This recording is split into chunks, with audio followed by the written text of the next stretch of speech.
But the other problem is you had no business advising the CDC what the medical guidelines were for school closures, because now we have a nation of school children who have suffered because of it.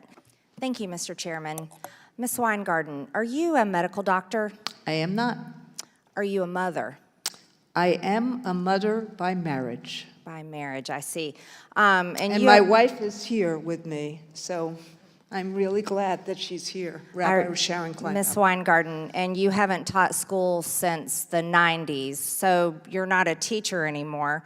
I am actually, Representative, I'm actually on leave from my teaching position, and this fall I will be teaching as a guest teacher at Cornell, my alma mater.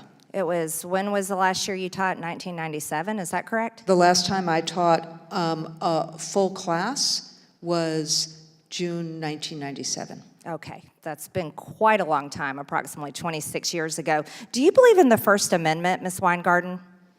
I believe in the Constitution, including the First Amendment, of course. Oh, great. Well, I'd like to remind you of one of your tweets here where you agreed that my suspension on Twitter, in your own words, politicians shouldn't be exempt from standards about spreading misinformation. Green has repeatedly shown reckless disregard for those standards. This suspension is justified. This is your tweet. Just last year, January 2nd, 2022, I was suspended for my statements about COVID-19 as a member of Congress, by the way. And also, I'd like to point out by the emojis by your name here, it looks like you're more of a political activist than anything. Clearly, unfortunately, you think Ukraine comes before the United States. I'm not sure what the black flex is. I mean, is that digital blackface? But congratulations on graduating from school. But I'd like to No, it is about honoring black Ms. educators. Weingarten, I reclaim my time. I didn't ask you a question. Sorry. What I'd like to talk about is your recommendations to the CDC as not a medical doctor, not a biological mother, and really not a teacher either. So what you did is you advised the CDC.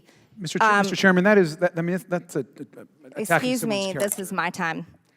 You advised the CDC to have schools provide remote work, options for staff that have documented high-risk conditions who are increased risk for severe illness from COVID-19 to limit the risk of workplace exposure, telework, virtual teaching opportunities, modified job responsibilities, environmental modifications, scheduling flexibility, temporary reassignments to different job responsibilities. None of your advice had to do with to stop the spread of COVID-19. It was all about teachers staying home. And there was big results of that. Let me tell you, I am a mother, and all three of my children were directly affected by the school closures, by your recommendations, which is something that you really can't understand. I'd like to point out, let's talk about the real effects of this.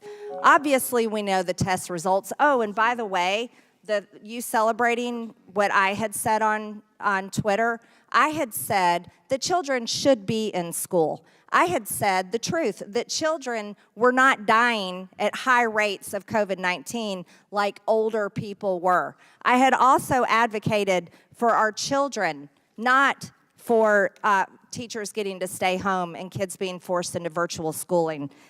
I advocated for the safety of our children and for their education. But you, as a political activist, for the president of the teachers union, we're not advocating for anything good for our kids, and our kids have suffered greatly. As a matter of fact, suicides increased. Their rates of learning went down. And you know what else happened to them? Anxiety, depression, all kinds of problems happened to kids. And then ironically, here's something that was shocking to me, and I'll bring this up to you. You know what else happened? While kids were forced to stay home, and you approve of this, the diagnosis of youths with gender dysphoria surged. This is literally 2020, but yet this is 2021. And this is a problem. This is a major problem. And the direct effect of school closures can be seen here. These are diagnoses of gender dysphoria. And you can see it sharply increased after 20 and 21. It went up. The rates went up.